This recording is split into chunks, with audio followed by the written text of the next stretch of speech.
1000% జూబ్లీహిల్స్ నియోజకవర్గాన్ని కాంగ్రెస్ పార్టీ గెలవబోతుంది. అంటే ఇది కాన్ఫిడెంట్ గానా లేకపోతే ఓవర్ కాన్ఫిడెన్సా ఎట్లా? ఓవర్ కాన్ఫిడెంట్ అని కాదు, 40 years నుండి మేము ఉన్నాము. గతంలో కూడా పోటీ చేసినప్పుడు జనం వెల్కమ్ చేసిన విధం కానీ, అంటే తర్వాత నేను స్వతంత్ర అవకాశం రాకపోతే స్వతంత్ర అభ్యర్థిగా పోటీ చేయడం కానీ.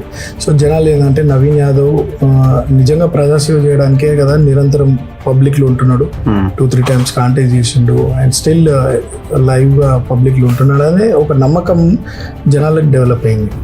సో నేను చేస్తున్నటువంటి యాక్టివిటీస్ కానీ, పార్టీ చేస్తున్నటువంటి అభివృద్ధి కార్యక్రమాలు కానివ్వండి, అన్నిటినీ కూడా గత 3-4 నెలలుగా నేను కూడా సర్వే ప్రైవేట్ టీమ్స్తో కూడా తెలుసుకుంటే కాంగ్రెస్ పార్టీకి మంచి అవకాశాలు ఉన్నాయి.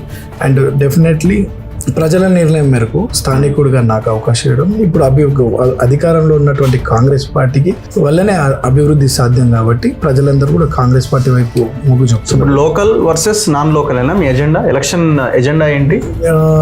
లోకల్ వర్సెస్ నాన్ లోకల్ కాదు, సింపతి అనేది కూడా కాదు.